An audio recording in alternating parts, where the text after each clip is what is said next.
نماز میں نبی کا خیال آ جائے تو نماز ان کے نزدیک نہیں ہوتی. لیکن آؤ اس شعر کے اندر میں آپ کو بتاؤں کہ اگر نبی کے دل میں غیر کا خیال آ جائے تو نبی کی نماز ہو جاتی ہے. اونچی آواز میں سبحان اللہ کہہ دو. اچھا آپ نے علماء سے سنا ہوگا ہمارے مولانا فاضل صاحب بہترین خطیب ہیں اور اللہ ان کی آواز کو اور بلند عطا فرمائے. اللہ تعالیٰ بہترین میں برکتیں عطا فرمائے. آپ نے سنا ہوگا کہ جب امام الانبیاء صلی اللہ علیہ وآلہ وسلم سجدے میں تشریف لے گئے تو امام حسین آ کے پشت کے اوپر جگہ باہر ہو گئے. اور بعض روایتوں کے اندر آتا ہے کہ 72 مرتبہ میرے نبی صلی اللہ علیہ وسلم نے تسبیح پڑھی. کتنی مرتبہ؟ 72 مرتبہ. اب بتاؤ کہ زبان سے حضور تسبیح پڑھ رہے ہیں تو دل میں خیال نواسق آیا کہ نہیں آیا؟ تو بولو جب نبی کی نماز میں غیر نبی کا خیال آ جائے تو نماز ٹوٹتی نہیں ہے. تو اگر ہمارے دل میں نبی کا خیال آ جائے تو نماز کیسے ٹوٹ جائے گی؟ اب تو کے ساتھ یہ شعر سماعت کریں کہ سمت نبی ہے پشت نبی پر اور سجدے کی حالت ہے. مجھے آج سبحان اللہ کہہ دو. سمت نبی ہے پشت نبی پر اور سجدے کی حالت ہے. ارے آقا نے تسبیح بڑھا دی. آقا نے تسبیح بڑھا دی. بیٹا ہی کچھ ایسا ہے. آقا نے تسبیح بڑھا دی. بیٹا ہی کچھ ایسا ہے. محبت سے بڑے شہر نبی تیری گلیوں کا نقشہ ہی کچھ ایسا ہے. اچھی آواز سے کہہ دو لبیک یا رسول اللہ. اچھا ہم تو اپنے آقا کو پکارتے نا. ہمارا عقیدہ یہ ہے کہ گنبد خضرا کے وکیل ہمیں سماعت فرما رہے ہیں. ہمیں سماعت فرما رہے ہیں اور اپنی قبر انور کے اندر حضور زندہ ہے. کہہ دو سبحان اللہ. اب اس میں میں حدیث سنا کر کے آگے بڑھتا ہوں. سنن ابن داؤد کے اندر حدیث پاک موجود ہے. ان عمر بن الخطاب قال رسول اللہ صلی اللہ تعالی علیہ وسلم. سیدنا عمر فاروق رضی اللہ تعالیٰ عنہ تو جو میری طرف رکھے حضرت کا دیدار بھی کرتے. حضرت سیدنا عمر فاروق رضی اللہ عنہ حدیث پاک کے راوی وہ فرماتے ہیں کہ ان موسیٰ قال. اللہ کے نبی حضرت موسیٰ علیہ السلام نے عرض کی یا ربی ارینا آدم. یا اللہ مجھے آدم علیہ السلام دکھا دے. مجھے آواز سے سبحان اللہ کہتے ہیں تو جو ہے نا میری طرف یا اللہ مجھے آدم علیہ السلام دکھا دے. اور ایک حدیث کے اندر آیا کہ یا اللہ مجھے آدم علیہ السلام ملا دے. اچھا یہاں سے عقیدہ لو یہ دعا کون کر رہا ہے؟ کوئی عام بندہ نہیں بلکہ وہ نبی جن کے تعلق سے قرآن فرماتا ہے وَكَلَّمَ اللَّهُ مُوسَىٰ تَكْلِيمًا. اور اللہ نے حقیقت میں موسیٰ علیہ السلام سے کلام کیا. رب سے کلام کرنے والا نبی یہ دعا فرما رہا ہے.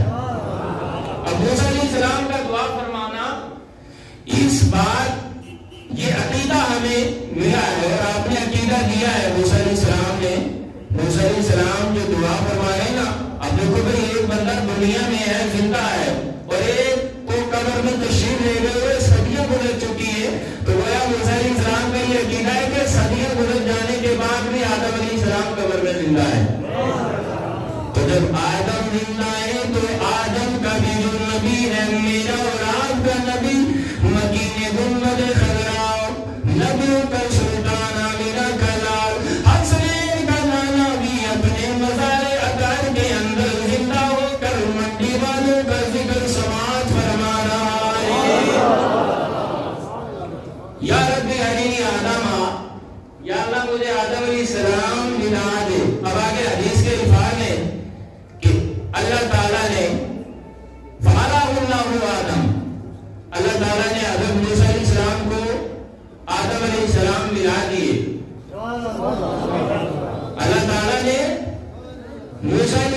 کے ساتھ آدم علیہ السلام کی ملاقات کروا دی.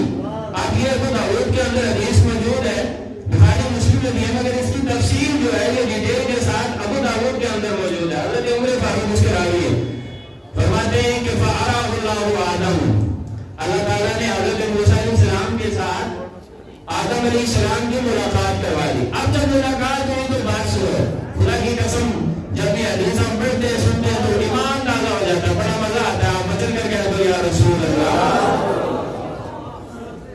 اب جب ان کی ملاقات ہوئی نا تو فقال, آدم علیہ السلام کی بارگاہ میں حضرت موسیٰ علیہ السلام و تسلیم نے عرض کی کہ انت ابونا آدم, آپ ہمارے والد حضرت آدم ہیں.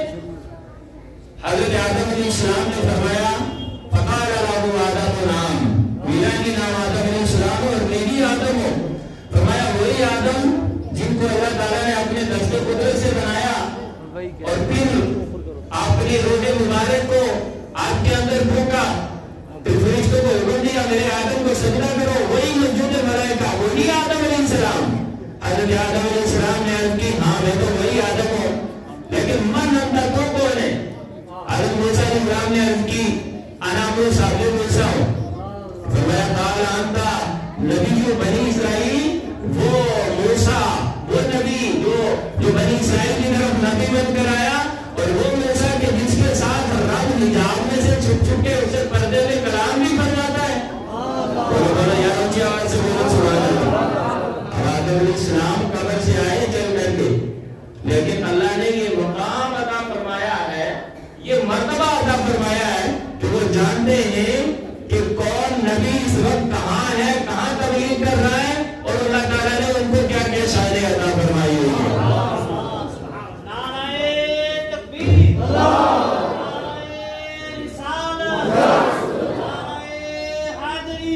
اب ان کی ملاقات ہوئی, فرمایا تم وہ موسیٰ ہو جو بنی اسرائیل کی طرف نبی بن کر آیا. یہ بات سنو, حضرت موسیٰ علیہ السلام نے عرض کی ہمارے والد گرامی ابا جان, کیا ضرورت تھی کہ جنت میں تم تشریف لے گئے تھے, درخت قریب جانے کی کیا ضرورت تھی, دانا کھانے کی کیا ضرورت تھی؟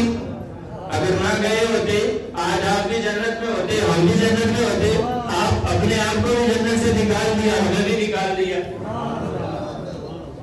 اچھا, موسیٰ علیہ السلام نے جب عرض کی نا تو آدم علیہ السلام کا جواب سنو.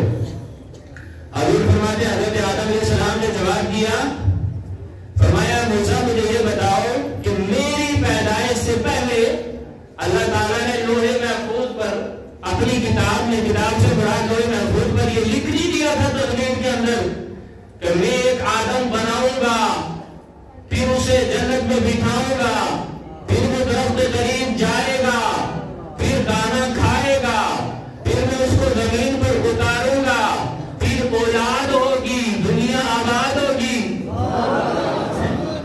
کیا لکھ نہیں دیا ہے؟ حضرت موسیٰ علیہ السلام نے کہا ہاں یہ تو سب لکھ دیا ہے.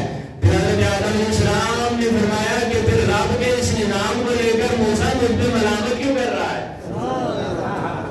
اچھا, ملا علی قاری نے اور علامہ راضی نے جو مناظر کا اصول نکالا ہے نا, اس کو طرف رکھے جو میں آپ کے ذہنوں میں بات ڈالنا چاہتا ہوں, اس کی طرف توجہ دیں کہ حضور فرما رہے ہیں میرے غلاموں, یہ بخاری مسلم کے اندر بھی یہ بات موجود ہے, حتی آدم و موسیٰ, حتی آدم و موسیٰ, میرے نبی نے فرمایا اس مناظر میں اللہ تعالیٰ نے آدم علیہ السلام کو فتح عطا فرمائی ہے, اور آدم علیہ السلام اس مناظر میں جیت گئے. اب دیکھو, جو نبی دنیا میں تشریف نہیں لایا تو دنیا میں تشریف لانے سے پہلے یہ سارا منظر سماعت کر رہا ہے, تو آج دنیا سے تشریف لے جانے کے بعد گنبد خضرا کے اندر زندہ رہ کر کے ہمارا یہ سلام اور ذکر سماعت نہیں کروا آئے آئے. اچھا, علامہ راضی نے اور بہت سارے محدثین نے اس حدیث کے اندر بحث کی ہے. بعد میں لکھا ہے کہ اللہ تعالیٰ نے حضرت آدم علیہ السلام کی قبر کو کھول دیا اور آدم علیہ السلام چل کر حضرت موسیٰ علیہ السلام کی بارگاہ میں تشریف لائے.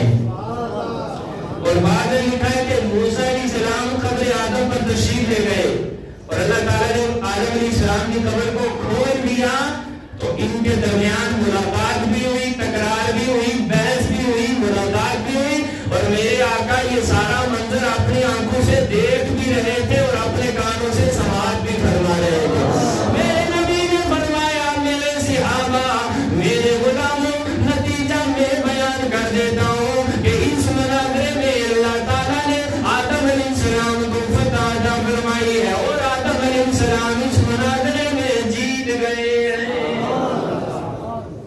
اگر صدیاں گزر جانے کے بعد حضرت آدم علیہ السلام اپنی قبر اطہر کے اندر زندہ ہے تو جو آدم کا بھی نبی ہے، اچھی آواز سے کہتے سبحان اللہ، جو نبیوں کا بھی نبی ہے وہ تو اپنی قبر اطہر کے اندر بدرجہ اولیٰ زندہ ہے۔ اگر اس پر گفتگو کی جائے تو قرآن جب شہیدوں کی گواہی دے رہا ہے کہ شہید زندہ ہے، جب شہید زندہ ہے تو پھر انبیاء تو بدرجہ اولیٰ زندہ ہے، اور پھر انبیاء کے بھی سردار، نبیوں کے سردار ہمارے آقا بدرجہ اولیٰ اپنی قبر اطہر کے اندر زندہ ہے اور ہمارا ذکر اور شرائع سماعت کر رہے۔ تو میرے دوستوں بزرگوں، ایک بار بچے کا میل کرتے جو ایک خود سے پڑھ لے اللہم صلی علی سیدنا و مولانا محمد مبارک وسلم صلاۃ و سلام علیہ یا رسول اللہ۔ سب کہتے ہیں یا رسول اللہ۔ آپ میرے آقا کی محبت میں یہاں آئے ہوئے، صرف نعرے لگانے سے محبت رسول کا حق ادا نہیں ہو سکتا ہے، صرف جلسے کرنے سے محبت رسول کا حق ادا نہیں ہو سکتا ہے۔ نبی سے محبت کرنی ہے تو ٹوٹ کر پھر اپنے آقا پر سے محبت کرنی ہے، جان بھی چلی جائے مصطفیٰ سے محبت کرنی ہے تو مال سے زیادہ، جان سے زیادہ، اولاد سے زیادہ، بلکہ ساری دنیا سے زیادہ محبت کرنی ہے، اور اس طرح محبت کرنی ہے جیسے صحابہ نے محبت کی ہے۔ اب صحابہ نے کیسے محبت کی؟ بخاری شریف میں حدیث سنا کر کے میں آگے بڑھ رہا ہوں، توجہ کے ساتھ سنیں۔ بخاری شریف کے اندر حدیث موجود ہے، حضرت عروہ بن مسعود رضی اللہ تعالیٰ عنہ کو جب کفار قریش نے بھیجا کہ جاؤ نبی کو دیکھ کر کے آؤ اور ان کے صحابہ کو بھی دیکھ کر کے آؤ، اس وقت کہاں ہیں، کیا کر رہے ہیں۔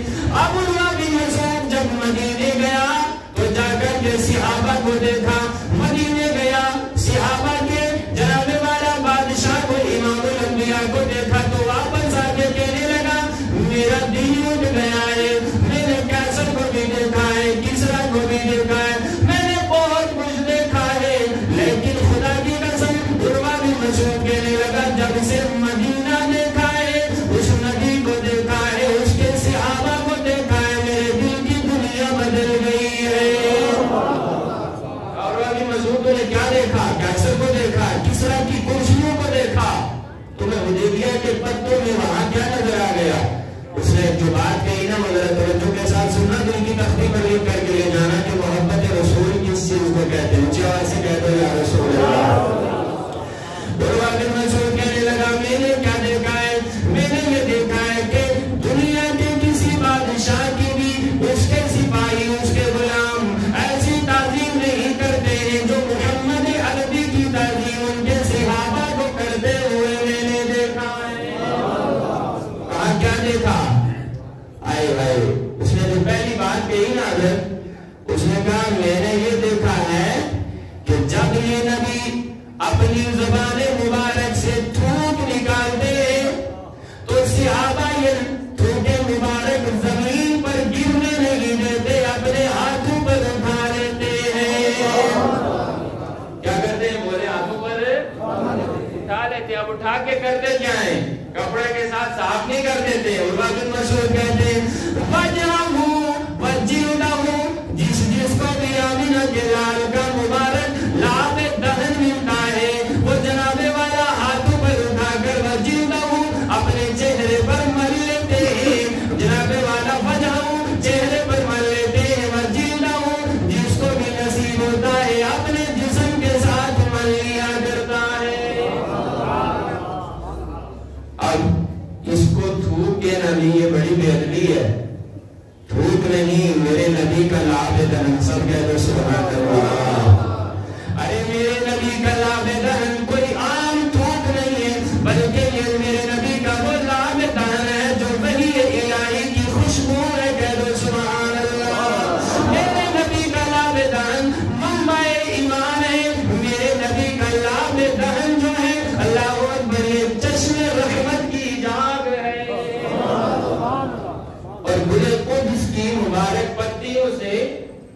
یہ لاب دہن جدا ہوتا ہے تو صحابہ اس کو زمین پر گرنے نہیں دیتے بلکہ ہاتھوں پر اٹھا کر اپنے چہروں پر مل لیتے ہیں اور جناب والا اپنے جسم پر مل لیا کرتے ہیں.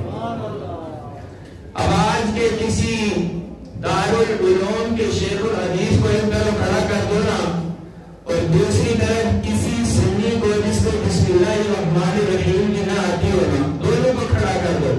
پہلے شیخ الحدیث سے پوچھو, دارالعلوم کے بڑے مفتی سے پوچھو, اگر تمہیں نبی کا لاب دہن مل جائے تو تم کیا کرو گے؟ ارے وہ نبی کا لاب دہن اس کی شان و عظمت کیا جانے. معاذ اللہ جنہوں نے اپنی کتابوں کے اندر نبی کو ڈاکیا لکھا ہے, نبی کو چودھری لکھا ہے کہ وہ ڈاک دے کر کے چلے گئے. وہ گاؤں کے بڑے چودھری ہیں, بس فرق اتنا ہے کہ وہ بڑے بھائی ہیں, ہم چھوٹے بھائی ہیں. وہ شیخ الحدیث نبی کے لاب دہن کی عظمت و شان کیا جانے گا. ارے دوسری طرف جب تم کسی سنی عاشق سے پوچھو تو اس کا یہی جواب ہوگا, جہاد تو دے دوں گا مگر مصطفیٰ کا لاب دہن دینے کے لیے تیار نہیں. اگر مل جائے عاشق کہے گا اگر حضور کا لاب دہن مل جائے نا, خدا کی قسم کروڑوں جانے قربان ہو جائے. نعرہ تکبیر, نعرہ رسالت, نعرہ رسالت. جناب سید اعجاز صاحب قبلہ, سید امین شاہ صاحب قبلہ. مجھے لگ رہا ہے کہ مجمع میں سے سارے لوگ قسم کھا کر کے آئے ہیں کہ آج نعرہ صرف حضرت لگائیں گے. مجمع میں سے نعرہ کوئی نہیں لگائے گا. جنہوں نے قسم نہیں کھائی ہے وہ مجمع میں سے کوئی نعرہ لگائے, ذرا جذباتی نعرہ لگائے.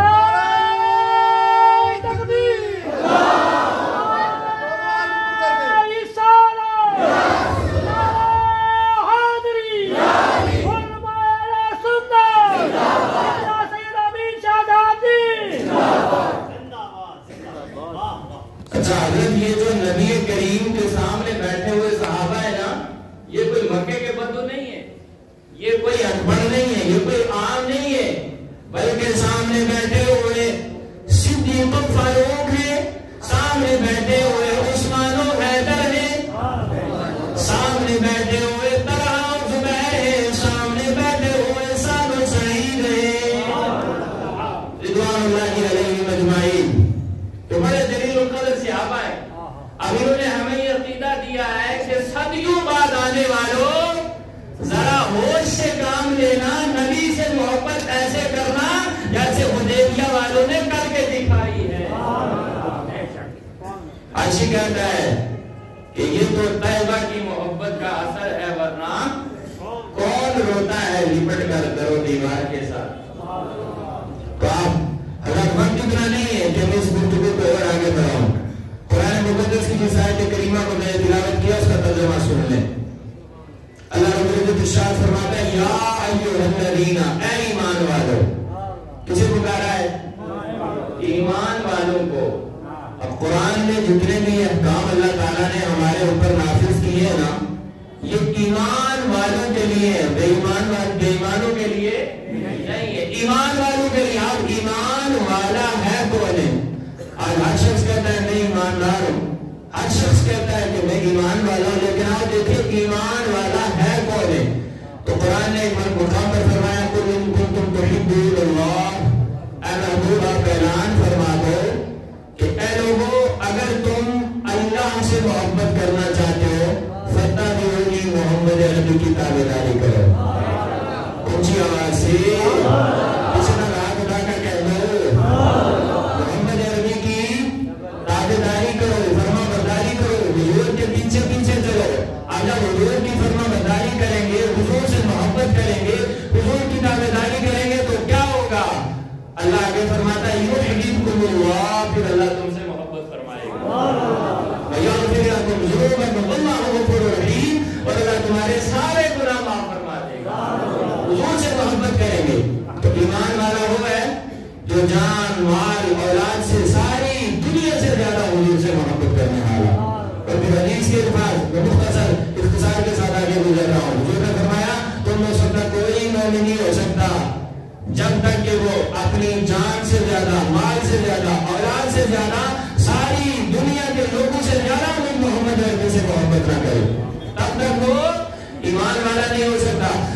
اقبال نے کہہ دیا کہ کی محمد سے وفا تو میں تو ہم تیرے ہیں، کی محمد سے وفا تو نے تو ہم تیرے ہیں، ارے یہ جہاں چیز ہے کیا لو قلم تیرے ہیں۔ تو فرمایا یا ایھا الذین، اے ایمان والو، اتقوا اللہ، اللہ سے ڈرو۔ کیا فرمایا؟ اونچی آواز سے اللہ سے ڈرو۔ اور ایک بات یاد رکھنا کہ جو اللہ سے ڈرتا ہے نا وہ کائنات میں کسی شے سے نہیں ڈرتا ہے، اور جو خدا سے نہیں ڈرتا وہ کائنات میں ہر چھوٹی بڑی چیزوں سے بھی ڈرا کرتا ہے۔ وہاں سے بلی گزر جائے تو اپنی دل کی دھڑکن تیز ہو جاتی ہے۔ اور سید آمین شاہ صاحب قبلہ جیسا ولی کامل جو خدا کی محبت میں مست ہو جاتا ہے تو بلی تو بلی ہے، اگر حضرت کے سامنے شیر بھی آئے گا تو کہے گا السلام علیکم یا سید۔ وہ ڈرنے والا، خدا سے ڈرنے والا کسی سے نہیں ڈرتا ہے۔ اور آپ جانتے ہیں حضرت رابعہ بصری اور ان کی بکریاں اور جو شیر دونوں تھے نا یہ اکٹھے چلا کرتے تھے۔ کسی نے پوچھا رابعہ بصری یہ بکریوں کے ساتھ شیر نے کم سے دوستی کر لی ہے، تو رابعہ بصری نے جواب دیا جب سے رابعہ بصری نے اللہ سے دوستی کر لی ہے تب سے شیر نے میری بکریوں سے بھی دوستی فرما لی ہے۔ تو جو خدا سے محبت کرتا ہے نا تو وہ کسی سے ڈرتا نہیں۔ آگے فرمایا وَكُونُوا مَعَ الصَّادِقِينَ، سچوں کے ساتھ ہو جاؤ۔ آج میں بھی کہتا ہوں سب میں سچا ہوں، دوسرے مولانا صاحب کہتے ہیں میں سچا ہوں، دوسرے جناب والا دارالعلوم کے شیخ الحدیث کہتے ہیں میں سچا ہوں، ہر پیر کا کہتا ہے میں سچا ہوں۔ لیکن آئیے قرآن سے پوچھتے ہیں سچا کون ہے؟ تو قرآن کہتے ہیں الذین انعم اللہ علیہم من النبیین والصدیقین والشہداء